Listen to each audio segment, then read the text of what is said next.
오늘 우리에게 주시는 하나님의 말씀 마가복음 1장 14절부터 20절까지 말씀입니다. 마가복음 1장 14절부터 20절까지 말씀. 저와 함께 한 절씩 교독하시겠습니다.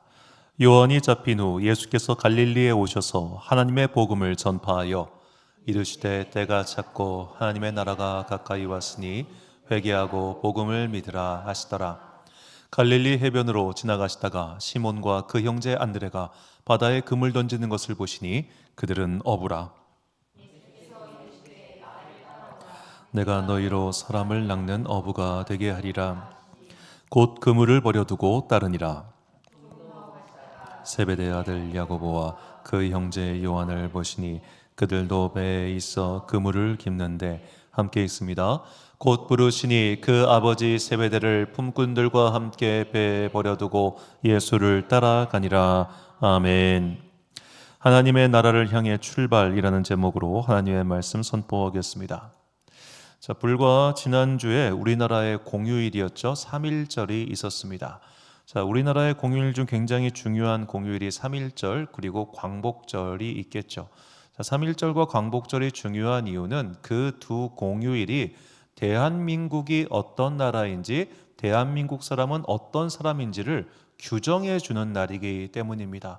대한민국은 20세기 초반에 일제에 의해서 점령당했지만 우리가 함께 힘을 합쳐서 독립을 쟁취했고 마침내 빛을 되찾았다. 이 광복. 자, 이런 식으로 우리나라 사람이 어떤 사람인지 그 정체성을 설명하는 게 공휴일이에요.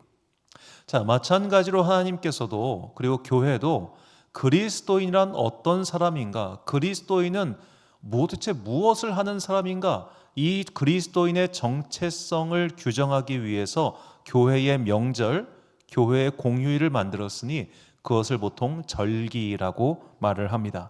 자, 교회의 명절, 교회의 절기를 이 만들어진 순서대로 말씀드리면 먼저 부활절이 있습니다. 자, 부활절은 예수님께서 십자가에 달려 돌아가신 후 3일 후에 부활하신 그날을 기념하는 날로서 모든 그리스도인에게 가장 중요한 날은 바로 부활절이라고 할 수 있겠습니다. 우리가 매주 일요일마다 이 날을 주일이라고 부르고 예배드리는 이유는 바로 매주 부활을 기념하기 위해서입니다. 자, 부활을 기념하기 위해서는 먼저 부활보다 앞서 있었던 예수님의 십자가 죽음의 날을 생각해야겠죠. 그래서 성금요일, 예수님께서 십자가에 달려 돌아가신 금요일을 기점으로 해서 그 주간 동안 예수님의 고난을 깊이 묵상하는 고난주간이 만들어졌습니다. 그리고 고난주간만 일주일 갖고는 안 되겠다 해가지고 특별히 40일을 정해서 주일을 제외한 40일 동안 그리스도의 고난을 더욱더 깊이 묵상하자고 하는 사순절이 만들어졌고, 그리고 부활절 이후 예수님께서 보내신 성령님이 오신 날을 기념하는 성령 강림절이, 그리고 예수님의 탄생을 기념하는 성탄절이 이렇게 생겼습니다. 자, 교회는 이런 절기를 통해서 그리스도인은 도대체 무엇을 하는 사람인지를 더욱더 명확하게 설명하고, 또 성도들로 하여금 자꾸만 잊어버리니까, 이제 우리가 지금 벌써 한 몇 년째입니까? 근 100년 가까이, 100년 이상이 106주년이죠. 106주년 3.1절을 기념했잖아요. 앞으로 130주년, 150주년, 200주년이 되면 그때 3.1절을 기억하게 될까요? 사람들의 머릿속에서 잊혀져 가지 않습니까? 지금 예를 들어 위안부 할머니들 6분 남으셨죠. 다 돌아가시고 이렇게 한 세대가 다 사라지고 그 다음 세대가 사라지면 처음의 날들을 잊어버리잖아요. 정체성을 상실하게 되잖아요. 요즘 이제 저는 가장 걱정하는 것 중 하나가 애들이 말을 자꾸 줄였어요. 다 줄였어요. 그 드라마인가 영화인가 나오는 명대사인데, 그 남편이 젊은 아내랑 결혼하고 했는데 아내가 자꾸 말을 줄였으니까 야, 말 줄이지 마, 없어 보여, 딱 하더라고요. 그렇게 그러니까 서양이든 동양이든 언어가 품격 있는 사람들은 줄임말 쓰지 않습니다. 영어를 쓰는 사람들도, 품격 있는 영어를 쓰는 사람들은 주로 라틴어에 기반한 영어를 쓰고요. 우리나라 사람들도 말을 품격 있게 하는 사람들은 한자어, 사자성어 위주로 써요. 자, 그런 식으로 세월이 지나면은 사람은 누구나 다 그 정체성과 본질을 상실하게 되어 있습니다. 그래서 교회가 야, 잊으면 안 돼, 잊으면 안 돼, 잊으면 안 돼 해서 해마다 부활절을 특별하게 지키고 해마다 고난주간을 특별하게 지키고 해마다 사순절을 특별하게 지키게 했습니다. 그렇다면 사순절은 어떤 날인가? 사순에서 이 사순이란 그 한자어로 40을 뜻합니다. 그러니까 주일을 제외한 40일이라는 거예요. 영어로는 렌트라고 하는데 이것은 랭스, 일정 기간 동안 이것을 합니다를 뜻합니다. 이 사순절은 40일 동안 예수님의 고난을 묵상하고 부활을 기다리는 시간이라는 거예요. 부활을 기다리는 시간. 자, 예수님의 고난을 묵상하고 그분의 부활을 기다리는 것, 그것이 어떤 의미가 있는가? 바로 우리의 본질을 되새기는 시간이기 때문입니다. 자, 우리 모두는 육체를 가지고 이 땅에 태어났습니다. 우리에게 육체를 주신 분은 우리의 부모죠. 그래서 우리는 각각 부모의 형질 절반씩을 이어받아 가지고 부모의 DNA가 내 육체 속에 흐르고 있습니다. 그래서 씨도 독은 못한다고 세월이 흐르면 많이 닮아 있죠. 저도 어렸을 때 저희 아버지 많이 안 닮은 줄 알았는데 나이가 들수록 닮아서 기쁩니다. 나보다 잘생겼거든 우리 아버지가. 그래가지고 기쁜데 아직 좀 제가 못생겨서 죄송해요. 자, 그런데 세월이 지날수록 우리가 육체의 DNA가 닮아 있단 말이에요. 그런데 이 육체라고 하는 것은 껍데기입니다. 우리 안에 있는 영혼은 누가 주셨는가? 하나님께서 우리에게 주신 거예요.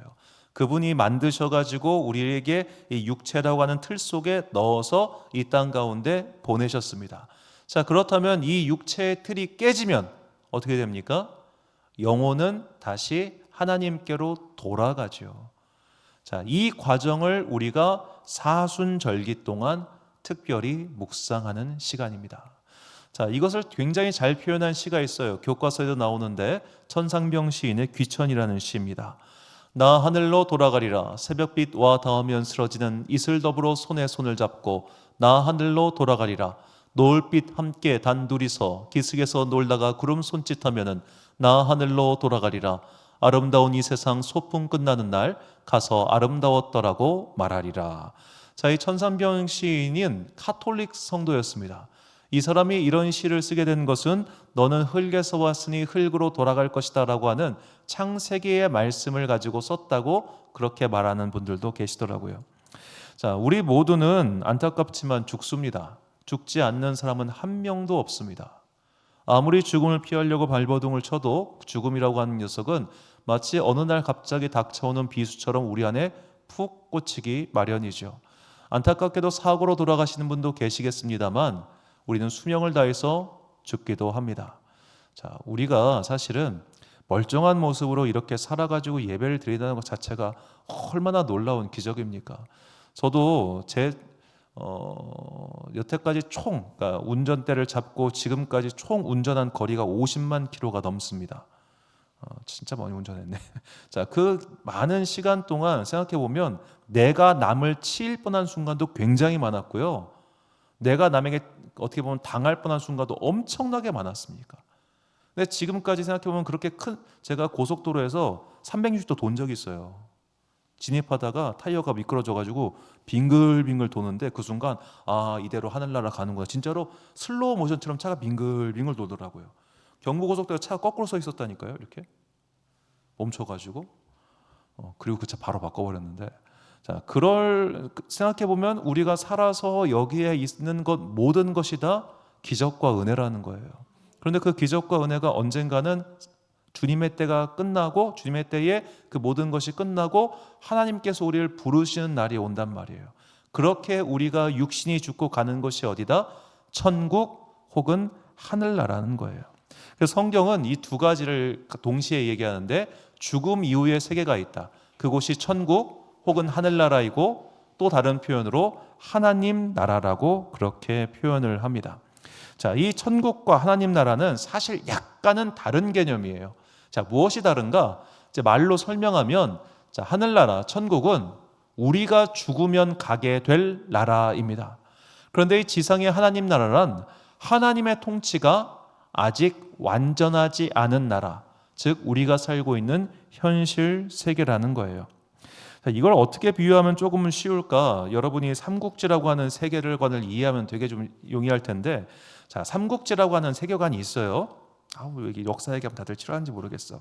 자, 한나라라고 하는 중국의 나라가 있었는데 이 한나라가 세월이 지나면서 점점 약해졌어요. 그래서 조조의 위나라, 손권의 오나라, 유비의 총나라, 이 세 나라가 생겨가지고 막 서로 다투고 싸웠단 말이에요. 그런데 중요한 거, 이때 아직 한나라의 황제는 살아 있었어요. 한나라의 황제가 여전히 살아 있었는데 위나라의 조조나 그 오나라의 손권이나 총나라의 유비나 황제가 있는 것처럼 생각도 하지 않고 막 싸워댔습니다. 왜 그랬을까요? 황제가 있긴 다스리고 있긴 하지만 그의 말을 아무도 듣지 않았기 때문이에요. 그에게 권력도 없고 통치력도 없었기 때문입니다. 자, 하나님의 나라가 임했습니다. 그런데 아직 오지 않았다고 하는 것은 바로 이것을 뜻합니다. 우리가 살고 있는 현실 세계를 분명히 하나님께서 다스리고 계십니다. 그런데 사람들은 하나님께서 나 하나님이 다스리든지 말든지 난 내 맘대로 하고 살 거야, 그렇게 살고 있죠. 자, 그렇게 막가파식으로 살고 있는데 하나님께서 너 죄졌네, 죽어, 팍 벼락을 내려. 너 죄졌네, 엎어져, 팍 무너져, 다리가 깨져버려. 이런 일이 시시때때로 일어나면 우리가 정신 바짝 차리고 살겠죠. 그런데 자, 경찰 없는 곳에서, CCTV 없는 곳에서, 그 과속 카메라 없는 곳에서 과속하고 달리듯이 우리는 하나님의 심판이, 그분의 처벌이 즉각 임하지 않으니까 사실은 내 맘대로 숑 하고 살아요. 일주일에 한 번 교회 올 때만 쥐야 했다가 돌아가는 길에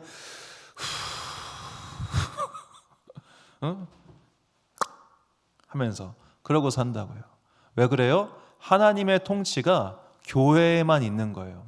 하나님의 다스림이 그냥 이 공간 안에만 있지 내 삶 속에는 없다고 생각해요. 그래서 하나님의 나라가 왔지만, 하나님께서 이 나라를 다스리고 계시지만 그것을 우리가 느끼지 못하니까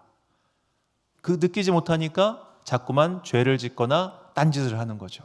자, 예수님께서는 이런 우리의 현실을 아시고 오늘 이렇게 말씀하셨습니다. 본문 15절 말씀 보니까 이르시되 때가 찼고 하나님의 나라가 가까이 왔으니 회개하고 복음을 믿으라 하시더라. 자, 하나님의 통치가 이제 완전히 임하는 날이 올 것이다. 그 말은 두 가지 의미가 있습니다. 너는 죽어. 두 번째로 하나님의 통치가 완전히 임한다. 이제는 네가 하나님 앞에서 피할 공간이 없어. 너 그거 죄 짓고 있는 거, 너 지금 잘못하고 있는 거, 뺀질거리고 있는 거, 하나님께서 이제 지금까지는 참으셨어, 기다리셨어, 아니면은 잠깐 눈 감아 주셨어. 그런데 이제는 그런 일이 없을 거야.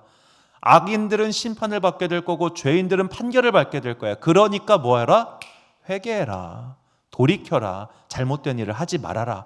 이것을 말씀하고 계시는 겁니다. 자, 모든 믿는 그리스도인들, 오늘 주님을 믿기로 고백하고 세례를 받고 예배를 드리고 있는 모든 사람은 죽으면 천국을 갑니다.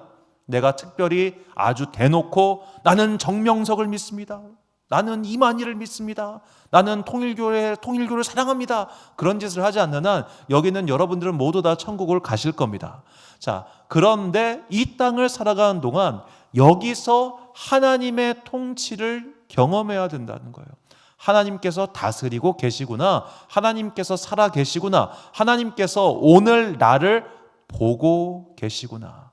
그것을 모른다면, 그것을 인정하지 못한다면 우리는 실상은 아무것도 없는 빈 껍데기처럼 살다가 하나님 앞에 올라갔을 때 주님께서 너는 참 애매하다, 애매해, 넌 굉장히 애매해, 교회를 다니기는 다녔는데 너는 교회만 다녔지 진실한 예배를 드린 적도 없고 나를 진심으로 생각한 적도 없고 나를 경외한 적도 없어, 내가 너를 어떻게 하면 좋을까? 그러실 거란 말이죠. 그래서 우리가 정말로 진실한 예배를 드리기 위해서 어떻게 해야 되는가? 이 사순절기가 그래서 필요한 거예요. 우리는 사순절기 기간 동안 바로 하나님의 통치가 임한 상태로, 하나님께서 지금 이 땅을 다스리고 계시고 하나님께서 나의 앞에 계시며 하나님께서 지금 나를 보고 계시다고 하는 것을 인지하고 사는 훈련을 하는 시간입니다. 그렇게 사순절은 어떤 시간이다? 바로 이 하나님 나라의 통치를 인지하고 훈련하는 시간이에요. 그 첫 번째 방법이 무언가? 절제입니다. 절제. 사순절기는 절제의 시간입니다. 그래서 먹는 게 너무 좋아요. 저 같은 경우도 정말 먹는 걸 사랑하는데 이것도 먹고 싶고 저것도 먹고 싶고 오늘은 떡튀순, 내일은 치킨, 그 다음 날은 피자, 그 다음 날은 어쩌고 저쩌고 먹고 싶은 많은 것들을 잠깐 멈추는 겁니다. 완전한 금식을 하는 방법도 있겠지만 일단은 절제하는 게 중요해요. 절제. 그래서 예전에는 이 사순절 기간 동안 어떻게 먹었냐면 제가 먹었다는 게 아니고 옛날 사람들은 아침에 달걀 2개 그리고 고기류는 섭취 안 하고 생선류를 말려가지고 그걸로 버텼다고 하더라고요. 일단은 고기를 섭취하는 게 중요하고 그리고 유류, 그 우유 같은 거 섭취 안 하고 그렇게 그 기간을 절제하면서 버텼다고 합니다. 내가 이렇게 절제함으로써 하나님께서 나보다 높이 계시고 하나님께서 나를 지금 다스리고 계시다는 것을 몸으로 훈련하는 시간이 사순절기였던 거예요. 그리고 특별히 기타 등등 좋아하는 게 있다면 예를 들어 하루에 내가 2시간씩 게임을 해야 돼요. 나는 무조건 쇼츠를 2시간씩 봐야 돼. 그러면 그거를 1시간으로 줄이는 거예요. 나는 무조건 만화를 3시간씩 봐야 돼. 그거를 1시간으로 줄이는 거예요. 그러니까 여러 가지 내가 욕망들 맘대로 하고 싶은 기타 등등의 것들을 줄이는 시간, 절제하는 시간이 사순절기입니다. 바로 이 절제에 대해서 오늘 주님께서 우리에게 보여주고 계세요. 자, 본문 18절과 20절을 보니까 곧 그물을 버려두고 따르니라 곧 부르시니 그 아버지 세베대를 품꾼들과 함께 배에 버려두고 예수를 따라가니라. 자, 오늘 예수님께서는 우리에게 말씀하셨습니다. 하나님 나라가 가까이 왔으니 회개하고 복음을 믿으라. 이렇게 회개하고 복음을 믿으라라고 하신 다음에 곧장 무엇을 하시냐? 제자들을 부르세요. 자, 이 장면은 생각하기에 따라서 조금 이상할 수 있습니다. 뭐냐? 비유하자면 이런 겁니다. 식당을 창업했어요. 최근에 여기 우리 중국집 새로 하나 창업했는데 그 중국집 가보니까 비싸요. 그냥 비싸. 자, 그 집이 한 오픈을 준비하려고 1달 정도 준비를 했어요. 내가 음식점을 오픈합니다. 오픈한 다음에 직원 모집하는 사람이 있습니까? 오픈한 다음에 딱 식당 갔는데 밥 주세요 사장님. 지금 밥 못 줘요. 오픈했는데 왜 못 줘요? 직원을 아직 못 구했어. 이런 식당이 있습니까? 없지요. 자, 내가 창업을 한다고 하면은 메뉴 다 정해놓고 직원 다 구해놓고 레시피 딱 싹 하고 메뉴 다 고른 다음에 시식까지 끝내고 그 다음부터 손님 받을 거 아니에요. 돈 받고 파는 거니까. 자, 예수님께서 이제 공생애를 시작하셨어요. 복음을 선포하셨어요. 그리고 제자를 모집하세요. 이게 순서가 바뀌어야 되는 거 아닙니까? 내가 새를 불리려고 작정했어요. 내가 어떤 단체를 만들기로 결의를 했어요. 그러면 단체를 만들기 전에 단체 발기인들이 있어야 될 거 아닙니까? 사람들을 먼저 끌어놓고 최소한의 핵심 인력들을 확보해 놓은 다음에 그들과 함께 나가서 때가 이르렀다. 하나님 나라가 가까이 왔다. 회개하고 복음을 믿으라 하고 할 때 뒤에 있던 신하 같은 제자들이 복음을 믿으라 해야 될 거 아닙니까? 복음을 믿으라 선포한 다음에 찾아야 될 게 아니라 사람들을 모아놓고 그 다음에 해야지 효과적일 거 아니에요. 자, 오늘 주님께서 제자들을 불러들이신 이 사건은 단순히 말씀을 가르칠 대상이 필요해서가 아니라는 겁니다. 하나님 나라의 통치를 따르는 삶이 무엇인지 보여주기 위해서라는 거예요. 뭐냐? 버려두고 따르니라. 버려두고 따르니라. 자, 이 버려두고 따르다는 말은 지금 내가 하고 있는 생업을 포기하라는 말이 아닙니다. 이게 굉장히 오해를 많이 한 부분인데 다 버려두고 따르니라 하니까 그래요 주님 내가 집을 팔겠습니다. 그래요 주님 내가 차를 팔겠습니다. 그래요 주님 내가 직장을 그만두고 기도원으로 들어가겠습니다. 이런 얘기를 하라는 게 아닙니다. 버려두고 따르라 이 말이 뜻이 뭐냐면은 삶의 우선순위가 바뀌었다는 거예요. 그 이전까지는 나의 생업이 1순위였어요. 그 이전까지는 내 삶의 이런 것들이 이 현실에서의 삶이 1순위였다면 이제부터 뭐냐? 내 삶의 우선순위가 하나님이 된 겁니다. 내 삶의 우선순위가 하나님이 되도록 사는 이 훈련의 시기가 사순절기라는 거예요. 그리고 그 훈련이 하나님 나라의 통치를 받는 백성으로서의 삶이라는 겁니다. 대표적인 삶이 바로 주일 예배를 지키는 거죠. 자, 주일 예배 지키는 거 생각보다 어렵습니다. 왜냐? 주일 예배를 드리려고 하면은 방해가 생깁니다. 여러분 주일 아침마다 행복하십니까? 주일 아침에 딱 눈을 뜨면은 오 거룩한 오 홀리 홀리데이, 너무너무 기분이 행복하고 좋아요. 오, 교회 갈 생각하면 가슴이 뛰어요. 오, 기뻐요. 이런 사람 거의 없어요. 눈 딱 뜨자마자 자고 싶다, 자고 싶다, 좀 더 자자, 좀 더 눕자, 자고 싶다 하는 생각이 들지, 막 교회, 거룩한 주일, 너무너무 가고 싶은 주일 예배, 이런 사람은 거의 없어요. 다들 귀찮아요. 다들 피곤해요. 다들 짜증나요. 더군다나 아침에 일어날 때 집안에서 시끄럽다, 그날은 정말로 예배드린 내내 표정이 이렇게 될 수밖에 없어요. 우리 예배를 방해하는 우리 마음이 있어요. 우리 예배를 방해하는 나의 삶이 있어요. 이런 것들을 내려놓는 훈련을 하는 게 첫 번째라는 겁니다. 삶의 우선순위에 예배를 둔다는 것, 삶의 우선순위에 하나님을 두고 사는 것은 진짜 어려운 일이에요. 예배를 가장 먼저 생각하는 삶의 중심에는 예배를, 이 주일을, 이 일요일을 생각하는 개념의 차이가 있습니다. 자, 주일, 일요일은 월요일부터 토요일까지 일하는 사람이 쉬는 날입니까? 아니면은 월요일부터 토요일을 열심히 일하기 위해서 충전하는 시간입니까? 자, 우리는 월요일 날, 일요일부터 시작하는 달력에 익숙하죠. 그런데 요즘에는 월요일부터 시작하는 달력도 많이 나옵니다. 왜 그럴까요? 일요일 날은 쉬는 시간이에요. 일요일 날은 충전하는 시간이에요. 일요일 날은 아무도 건들지 마. 아무도 건들지 마. 나 일단 금요일부터 일요일까지 후쿠오카 가서 라면 먹고 올 거고, 오사카 가서 그 벤또 먹고 올 거고, 기타 등등 놀고 올 거니까 나 아무도 건들지 마. 자, 이런 사람들에게는 금요일부터 일요일은 노는 시간이에요. 그런데 우리에게는 일요일은 어떤 날입니까? 주일입니다. 부활하신 주님을 기념하는 날입니다. 여기서 오늘 영적으로 충전받아가지고 내일부터 세상에 나가서 거룩한 그리스도인으로 성변될 삶을 살기 위한 에너지, 성령님을 공급받는 시간인 거예요. 개념이 다른 거예요. 우선순위가 다른 거예요. 이것을 살기 위한 믿음의 훈련의 시간이 사순절기라는 겁니다. 이런 예배를 드리기가 얼마나 어렵겠습니까? 왜냐? 하나님의 통치는 눈에 잘 안 보이잖아요. 아까 말씀드렸듯이 하나님의 통치는 멀리 있어 보여요. 나쁜 놈들의 통치가 훨씬 더 가까이 보여요. 현실적인 것들이 훨씬 더 가까이 보여요. 그러다 보니까 우리가 점점 더 하나님의 통치는 잊은 채 오늘 이 땅을 어떻게 하면 살 수 있을까? 당장 오늘 이 오후에 끝나고 가서 뭘 해야 되고 그런 것들만 머릿속에 가득한 겁니다. 그래서 우리가 이 사순절기에 예배를 나의 삶의 가장 높은 곳에 두고 예배를 나의 생명과 같이 여긴다는 것이 무엇인지 그것에 대해서 꼭 고민하고 그것을 실천해야 됩니다. 우리가 믿는 웨스터민스터 신앙고백은 주일과 안식일에 대해서 이렇게 이야기를 합니다. 자, 8조항인데요. 제가 읽어드릴게요. 이날 주일은 신자는 마음으로 잘 준비하고 미리 모든 일을 정돈해서 주님께 거룩하게 지켜야 한다. 자, 이날에는 하루 종일 모든 일이나 말이나 생각에서 떠나서 거룩하게 쉬며 이 세상의 고용주나 오락에서도 떠나 쉬어야 할 뿐만 아니라 모든 시간을 공적으로나 사적으로 하나님을 예배한 데 쓰며 필요한 의무에나 자비를 베푸는 일에 바칠 것이다. 자, 미리 모든 일을 정돈해서 주일을 준비하는 거.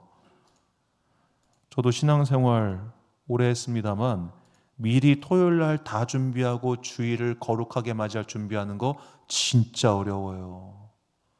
주일 날 아침에 내일 입고 갈 옷을 미리 결정하는 것만 해도 훌륭한 사람입니다.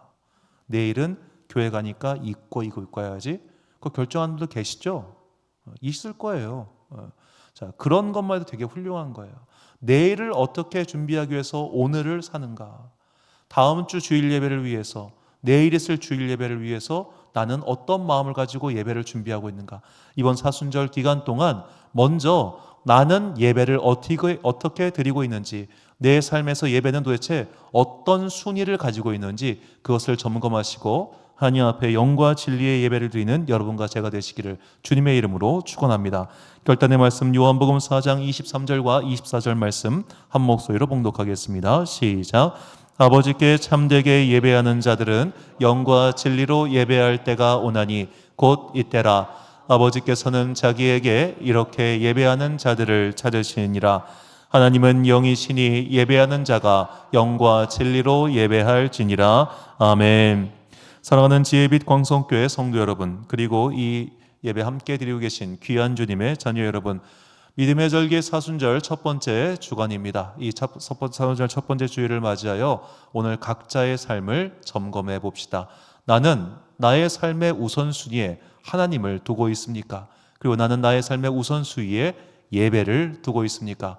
만약 나의 삶의 우선순위에서 예배가 조금 밀려 있다면 이제는 토요일부터 예배를 미리 준비하는, 그렇게 해서 예배를 나의 삶 속에 조금 높이 올려드리는 여러분과 제가 되기를 소망합니다. 그런 예배를 통하여 주님께서는 우리를 더욱더 어여삐 여기실 것이고, 그런 예배를 통하여 분명히 삶의 변화, 인생의 변화가 일어납니다.